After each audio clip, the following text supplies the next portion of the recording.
Quando o povo de Israel sai do Egito, eles não participaram de toda da libertação, da travessia do Mar Vermelho. Eles eram muito pequenos, eram crianças. Quando os judeus levaram tão a sério esse mandamento de Moisés de sempre lembrar do Senhor, lembra do Senhor, que eles colocaram essa... O Senhor havia dito a Moisés que o povo esqueceria dele.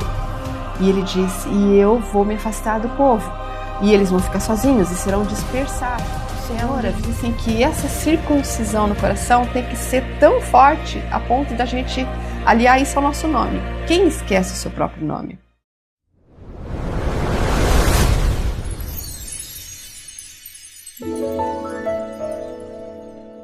E se você soubesse que está vivendo os seus últimos dias e do que gostaria de falar com a sua família, do que gostaria de prevenir os seus familiares, e do que você gostaria que eles se lembrassem.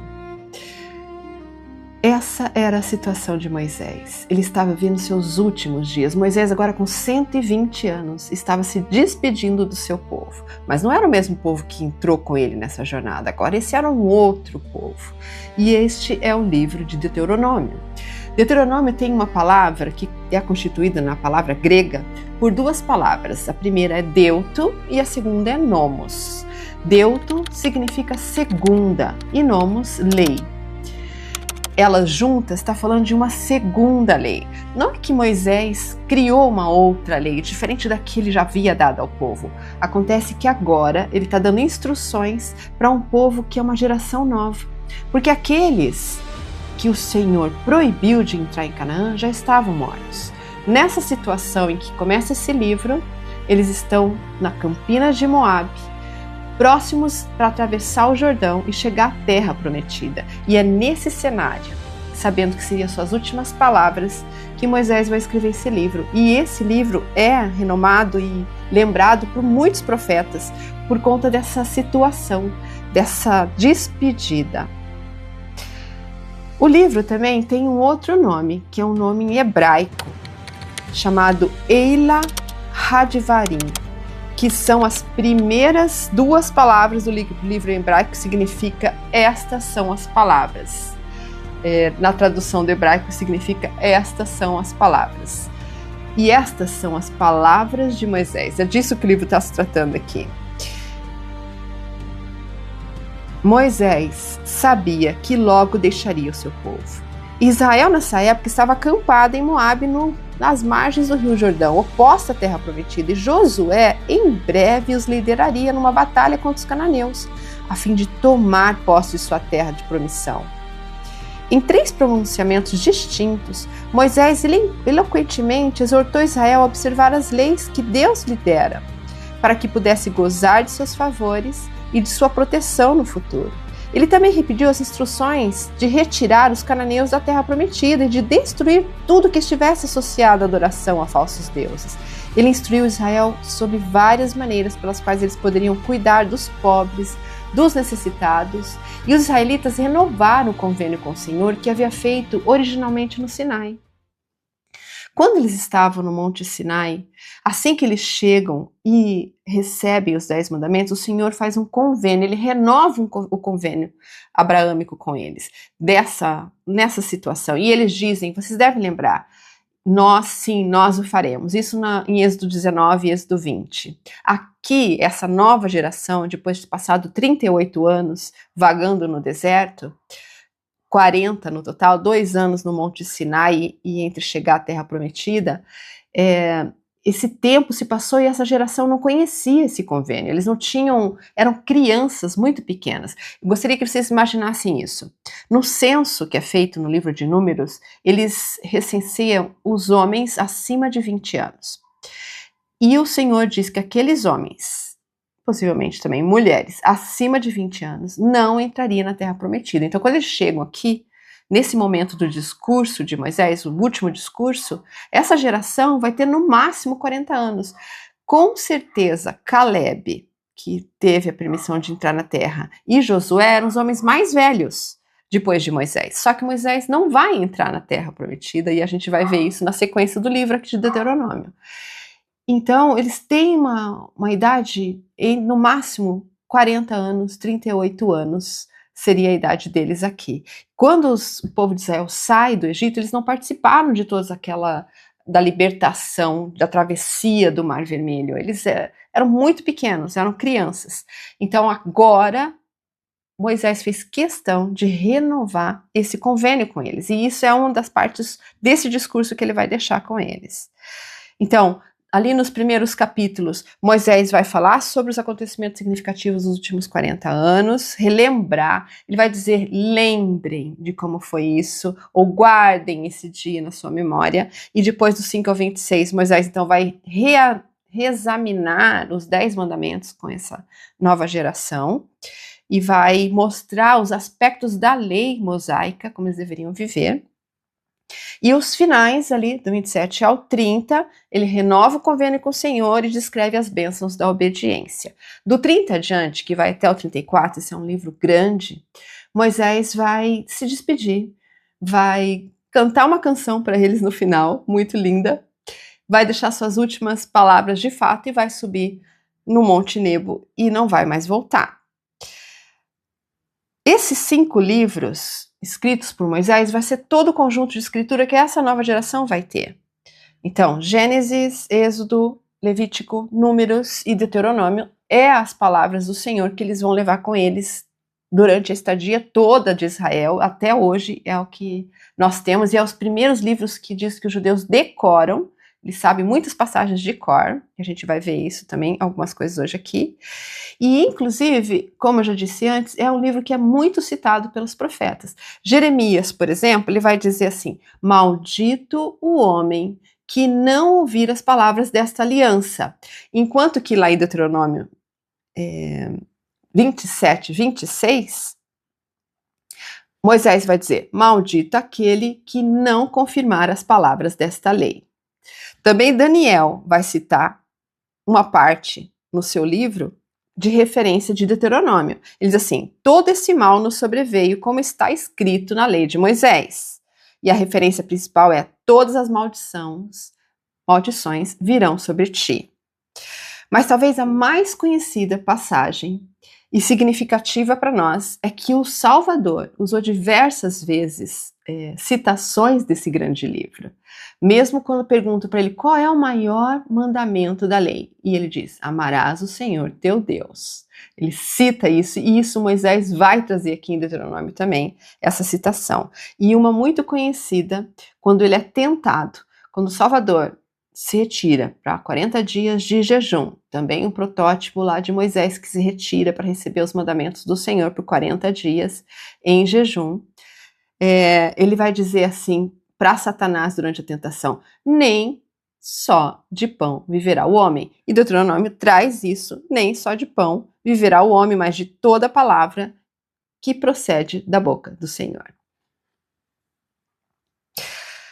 Quando você tem essa consciência agora do que nós estamos falando, você tem alguma passagem preferida sua de Deuteronômio? Se você não tem, eu queria convidar a escolher uma passagem preferida, porque imagine que esse livro foi um livro que o próprio Salvador se dedicou em decorar, em conhecer essas passagens e citá-las.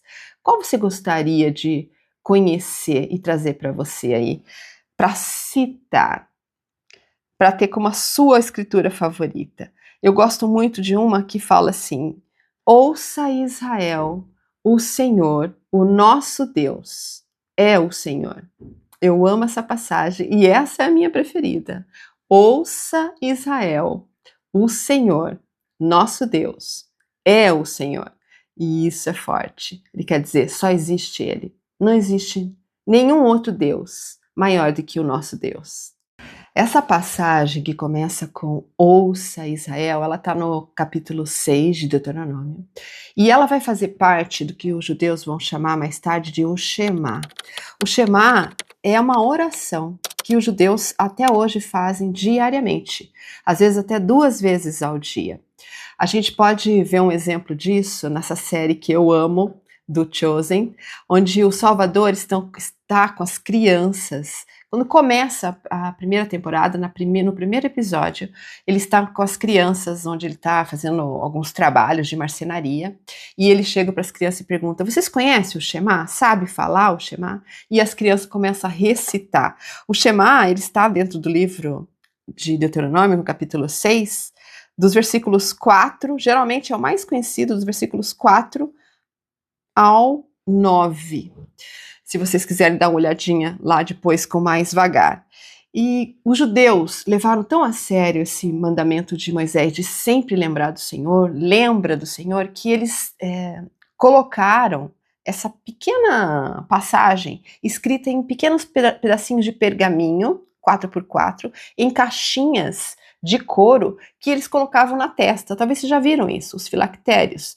Eram carregados por eles na testa e também no braço esquerdo, amarrados com couro, assim, para que simbolizasse que estaria na mente e no coração esse mandamento de se lembrar da libertação do povo.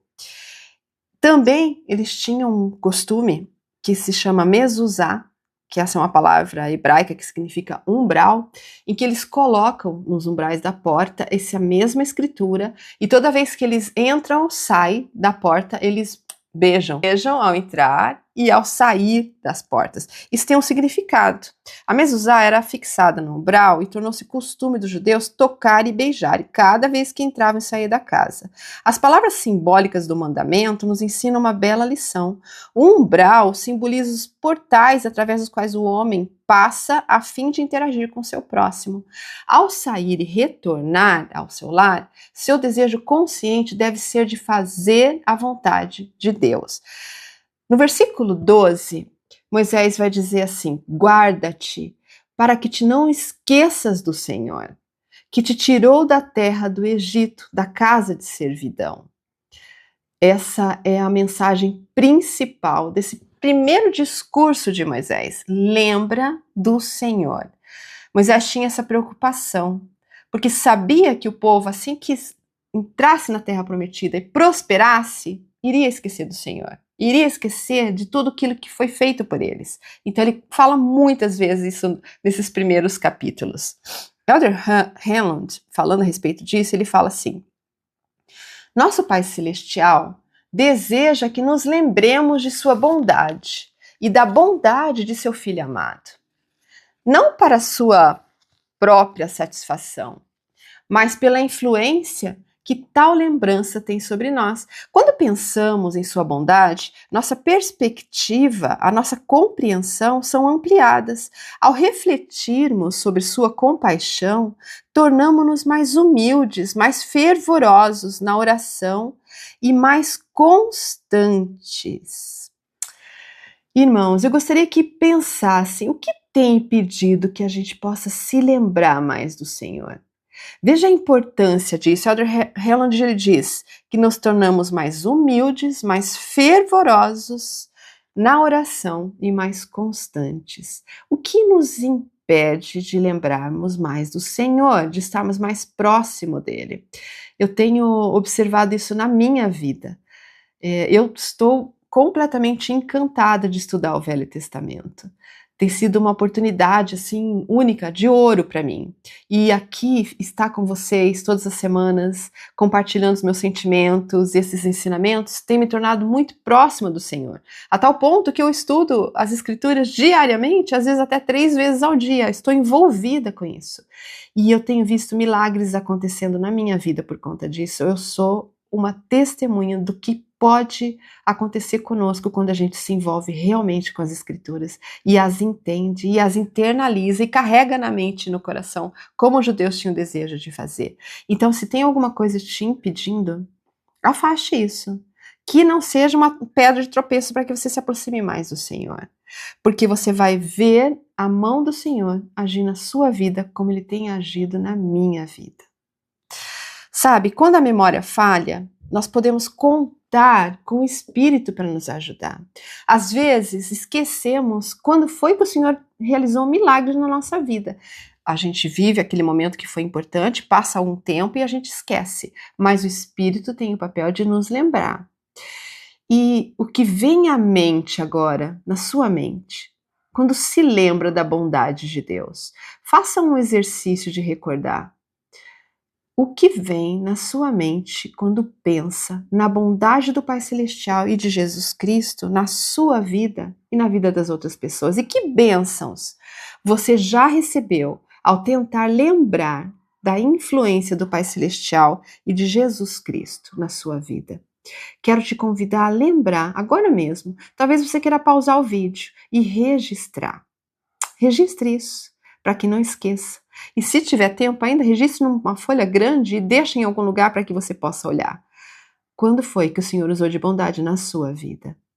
E gostaria muito de saber também quando foi. Escreva aí para mim nos comentários. E quero te convidar também a se inscrever no canal para que a gente possa se ver todas as semanas.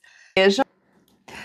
Um outro ensinamento importante que Moisés queria deixar para o povo era como eles deveriam proceder quando entrasse na Terra Prometida.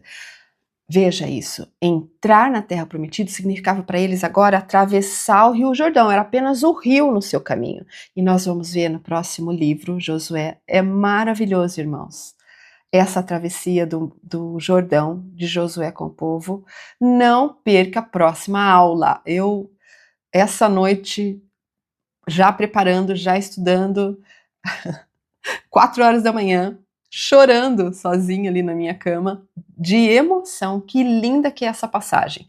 Mas Moisés vai deixar aqui escrito o que eles deveriam fazer.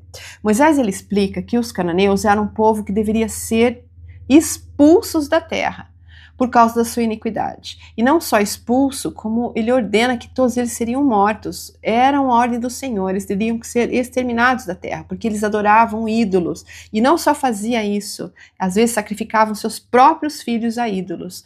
Em Nefe, no livro de Mórmon,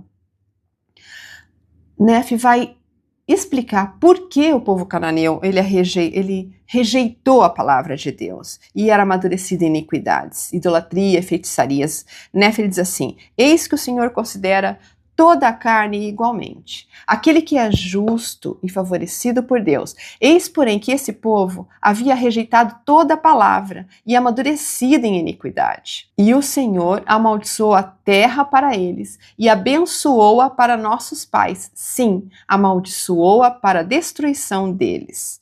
E abençoou-a para que nossos pais obtivessem poder sobre ela. 40 anos depois, antes que a próxima geração de israelitas entrasse na terra prometida, o Senhor os lembrou de sua identidade.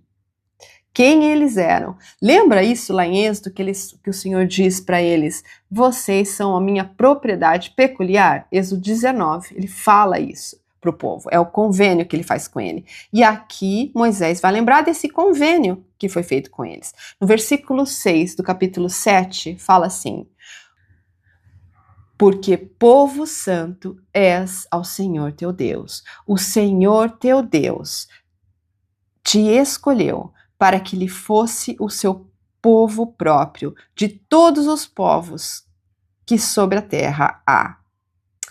Presidente Nelson, falando a respeito disso, ele ensina assim: fazer um convênio com Deus muda nosso relacionamento com Ele para sempre. Isso nos abençoa com uma medida extra de amor e misericórdia.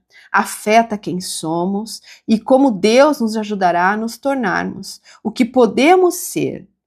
Recebemos a promessa de que também podemos ser seu próprio tesouro. Como saber que somos um povo escolhido muda a nossa atitude e as nossas escolhas?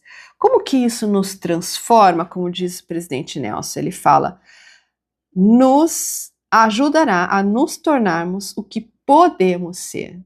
Esse convênio é como se fosse uma couraça, nós nos vestimos desse poder. Ele nos investe, porque quando sabemos que somos filhos de Deus, reconhecemos que nascemos para as alturas, para mim, representa força. Eu vou com mais motivação para os meus desafios. E você? Como que isso muda para você? Em Deuteronômio 18, Moisés vai falar sobre uma profecia que vai guiar o povo e vai deixar isso no coração deles. Entenda isso. Moisés está se despedindo deles.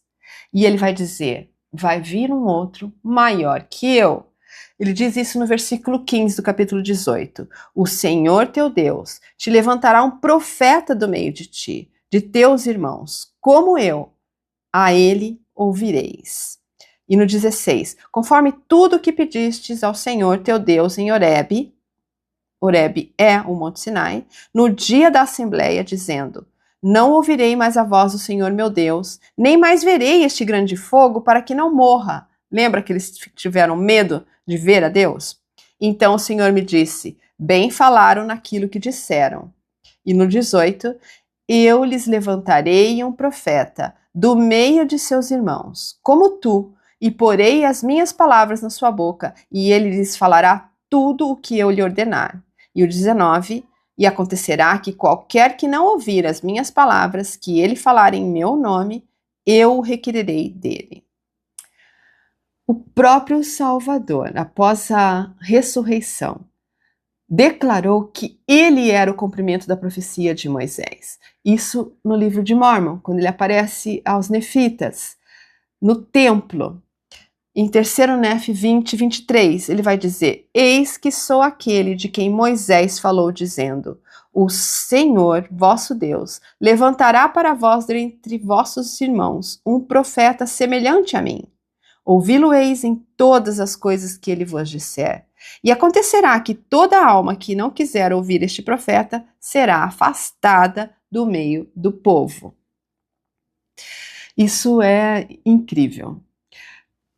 Esse livro de Deuteronômio, ele é incrível. Ele é um resumo geral de tudo que a gente já viu até aqui.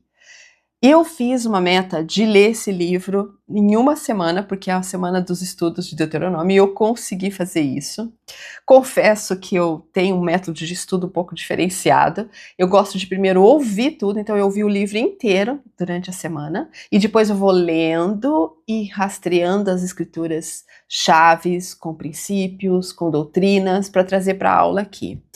Eu tenho um aplicativo de Bíblia que eu vou deixar linkado na descrição desse vídeo, para que vocês possam baixar. Ela é uma Bíblia simplificada, uma linguagem mais moderna. E é uma narração maravilhosa. Você se emociona de ouvir. Então, foi muito tranquilo para eu ouvir todos esses capítulos quando eu acordava de manhã, porque eu confesso que às vezes tenho um pouco de problemas para dormir, depois que eu acordo. Então, se eu acordo 4 horas da manhã, eu vou ouvir as escrituras. Eu coloco lá e fico ouvindo, ou antes de deitar eu fico ouvindo. São os momentos de pôr isso em dia. E é muito legal. Quero deixar o link para vocês terem essa experiência também. Avançando aqui agora para o capítulo 30, nós vamos ver as profecias que Moisés vai falar sobre o povo, o que vai acontecer com eles no futuro. O Senhor havia dito a Moisés que o povo esqueceria dele. E ele disse, e eu vou me afastar do povo, e eles vão ficar sozinhos e serão dispersados. Eu fico imaginando a tristeza de Moisés de ouvir isso, e por isso a insistência dele dizer, lembra do convênio, reforça aqui o convênio com o Senhor, né? Todas as admoestações dele para esse povo. Mas ele também descreve o dia em que o povo voltaria, porque essa é uma promessa do Senhor para Moisés. Ele fala, o povo vai me esquecer, e eu vou me afastar deles. Mas eles vão retornar, e quando eles retornarem, eu vou estar de braços abertos para o receber. E essa retornar, é que as escrituras falam que eles seriam ajuntados de todas as nações. A gente vai ver isso ao longo dos estudos nesse ano, de como o povo será disperso por conta da quebra de convênio, mas de como a coligação vai fazer com que eles retornem. Presidente Nelson, mais uma vez citando o presidente Nelson amava essa parte da coligação de Israel. Ele até tem uma passagem nos discursos dele que ele compartilha, que num determinado ponto da vida dele, ele viu que ele estava tendo um progresso muito pequeno, ele ainda nem era apóstolo, nada, ele teve o desejo de aprofundar-se mais nas escrituras, e ele já estudava para medicina, tudo, e ele propõe para Sister Nelson assim, você se importa de eu me levantar às 4 horas da manhã para estudar mais o órgão, para tocar e treinar o órgão, e estudar mais as escrituras? E ela disse que não, nem imagino que ela poderia dizer que sim. Diz que ele estudava o órgão com fones para não atrapalhar a família, para não fazer barulho, e ele se aprofundou nas escrituras. E nessa fase, ele estudou muito sobre a coligação. Se vocês lembrarem os últimos discursos dele, últimos não, mas com frequência os discursos dele, ele trazia muitas palavras em hebraico e contava o que significava e falava sobre a expiação e falava de como ela aconteceria. E você sabe, você conhece esses discursos. Deixe que o Senhor prevaleça na sua vida, que era a mensagem principal. E ele diz assim: por séculos os profetas predisseram essa coligação e ela está acontecendo exatamente agora, como um prelúdio essencial para a segunda vinda do Senhor. Essa é a obra mais importante do mundo. Quando falamos da coligação de Israel em ambos os lados do véu, referimos-nos, é claro, ao trabalho missionário e ao trabalho de templo e história da família. Também estamos nos referindo a edificar a fé e o testemunho no coração daqueles com quem moramos, trabalhamos e servimos. Sempre que fazemos algo para ajudar alguém, nos dois lados do véu, a fazer e a cumprir seus convênios com Deus, estamos ajudando a coligar Israel. Participar da coligação de Israel exigirá alguns sacrifícios de sua parte. Talvez exija algumas mudanças na sua vida. Vai definitivamente exigir uma parte do seu tempo, da sua energia, dos talentos que receberam de Deus. Será que estão interessados? Você está interessado em participar dessa coligação? Porque ela está acontecendo agora. E é um privilégio nosso participar agora disso. E ele continua assim: não há nada acontecendo neste momento na Terra que seja mais importante do que isso. Não há nada que tenha maior consequência. Absolutamente nada. A coligação deve significar tudo para vocês. Esta é a missão para a qual vocês foram enviados à Terra. O que vai ajudá-los? Então aqui, irmãos, ele vai começar a falar como que nós podemos participar dessa coligação. Tudo começou com o povo de Israel entrando na terra que emana leite e mel, tão prometida para eles. E agora nós podemos participar da coligação de fazê-los se reunir novamente, depois que eles foram dispersos, que eles possam voltar a desfrutar desse convênio. E isso se refere a nós, quando somos adotados na casa de Israel através do batismo. Ao lerem o livro de Mórmon diariamente, vocês aprenderão a doutrina da coligação, verdades sobre Jesus Cristo, sua expiação e a plenitude do Evangelho que não são encontrados na Bíblia. O livro de Mórmon é essencial para a coligação de Israel. Na verdade, se não houvesse o livro de Mórmon, a coligação prometida de Israel não aconteceria. Olha que incrível isso! E de fato, quando o livro de Mórmon é restaurado, é traduzido, ele traz as verdades que na Bíblia, algumas delas não estão mais tão claras, por conta de todas as traduções que a Bíblia sofreu, de todas as cópias que ela sofreu. Quando o povo de Moisés entra na Terra Prometida com esses livros lindos e maravilhosos que eles recebem lá, fresquinhos, nós sabemos que eles vão ser copiados diversas vezes e que essas cópias muitas vezes vão sofrer alterações de acordo com a intenção de quem estava fazendo aquelas cópias e para que elas serviriam. Sabemos disso. E isso não acontece com o livro de Mórmon. Nós temos as verdades claras. Veja aquilo que eu acabei de citar de Nefe, falando sobre o povo de Israel, da quebra de convênio. Isso é uma coisa, um detalhe a mais sobre toda essa história. O presidente Nelson ele continua falando como a gente pode se preparar. Ele diz assim: reduzam a constante dependência das mídias sociais com o propósito de diminuir a influência do mundo sobre vocês. Reconheço que existem coisas positivas nas mídias sociais, mas se vocês estão prestando mais atenção às notificações das mídias sociais do que aos sussurros do espírito, estão se colocando em risco espiritual e correndo risco de sentir intensa solidão e depressão. Isso é muito forte e ele está completamente certo. Se estamos perdendo nosso precioso tempo nas mídias sociais, que são maravilhosas, eu estou numa mídia social agora com você, compartilhando isso, e ela pode ser extremamente edificante, mas não pode ser o ponto principal da nossa vida, a ponto de abandonarmos as Escrituras. Ele fala, existe aqui um alerta, e ele cita dois, talvez até mais, o risco de sentir, 2, intensa solidão e depressão. E ele não precisa só o profeta dizer isso, nós temos profissionais da saúde falando sobre isso, a saúde mental, desse risco de solidão e depressão por conta dessa carência dentro da mídia social, de ficar tanto tempo em cima, perdendo a contato com a realidade, mesmo com os contatos, relacionamentos pessoais, sabemos disso. Então, se temos desejo de participar dessa coligação, que comecemos por aí, estudando mais as Escrituras, entendendo, participando através do serviço, da obra missionária, da obra da história da família, dentro dos nossos próprios lares, edificando nossos filhos, maridos, esposas, pais, para que tenham esses mesmos sentimentos, que vivam isso com mais desejo. Nós estamos preparando para a segunda vinda. Isso é fato. Deuteronômio 30, versículo 6, o Senhor vai dizer assim: o Senhor, seu Deus, circundará o coração de vocês e o coração de seus descendentes, para que amem de todo o coração e de toda a alma e vivam. Acontece uma coisa interessante aqui, esse povo dessa geração em que Moisés está falando em Deuteronômio, eles não passaram pela circuncisão.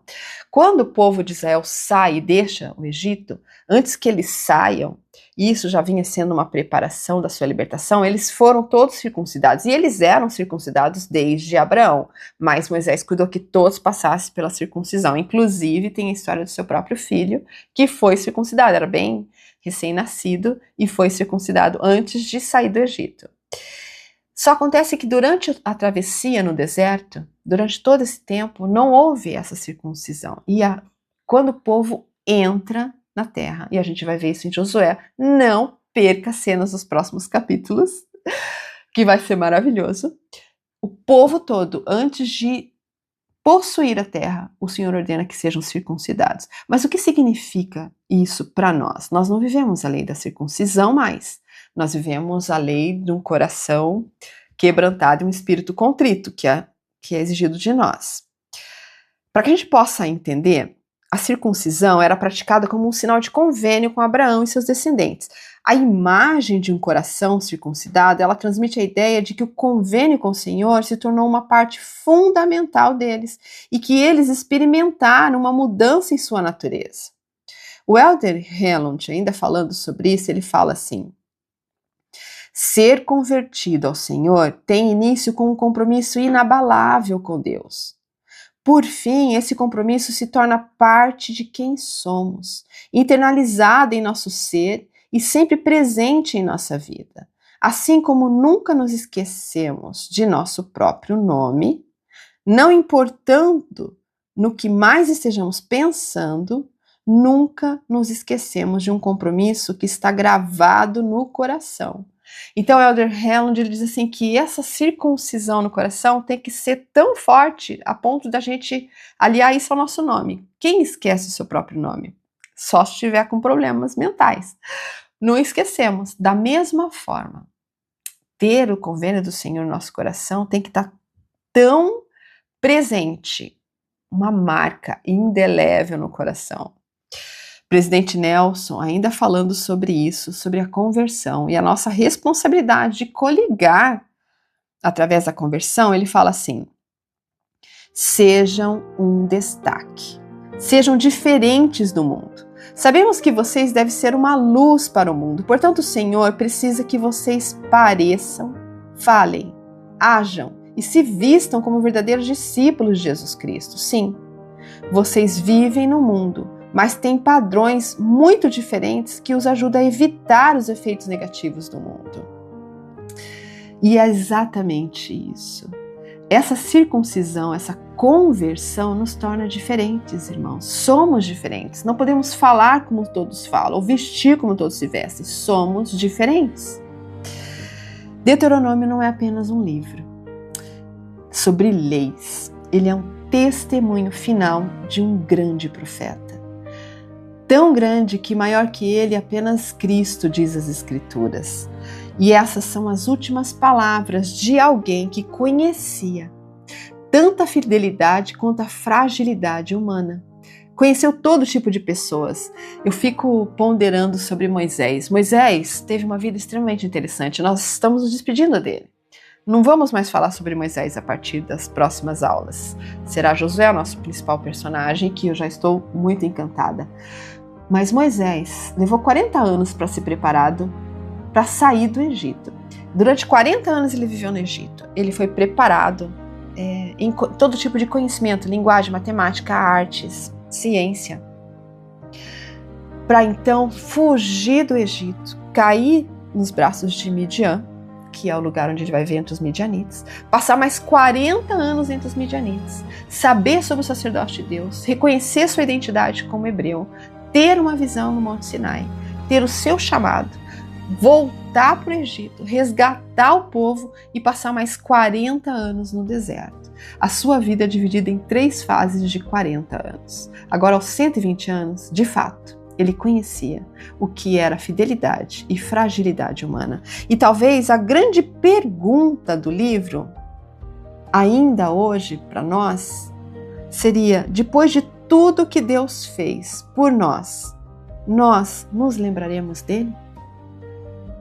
Isso era que ele dizia ao povo. Depois de tudo, nós nos lembraremos dele? Gosto muito dessa passagem. Talvez ela já é a minha segunda preferida dentro de Deuteronômio. Ele fala assim: sejam fortes e corajosos. Não tenham medo, nem fiquem apavorados por causa deles. Ele está falando do povo cananeu. Ele está dizendo para os filhinhos dele. Isso me lembra muito Elamã falando para os seus soldados, que eram tão jovens, que foram lutar junto com ele. E ele chamava filhinhos. Eu imagino Moisés dizendo isso, porque eles tinham 40 anos, para ele que tinha 120. Eram crianças. Ele fala: não fiquem apavorados por causa delas. Na verdade, as Escrituras dizem: pois o Senhor, vosso Deus, vai com vocês. Nunca os deixará, nem os abandonará. Essa é a promessa. É uma promessa para nós ainda hoje. Que sejamos fortes, que sejamos corajosos, porque Cristo é por nós. Ele está do nosso lado. Ele é a razão de tudo que fazemos. Ele é a razão para eu estar hoje aqui falando sobre esse livro incrível de Deuteronômio, torcendo para ter deixado um pouquinho de desejo de conhecer mais e de ouvir mais. Sei que isso pode fazer uma diferença enorme na sua vida, como tem feito na minha. E eu testifico disso, em nome de Jesus Cristo. Amém. Espero vocês para a gente entrar juntos no livro de Josué, com todo o ânimo, com toda a coragem, e façam uma meta de ler as Escrituras se você ainda não começou a partir de agora. Deixa o seu like para mim nesse vídeo, se inscreva e eu quero ver você na próxima semana. Até lá!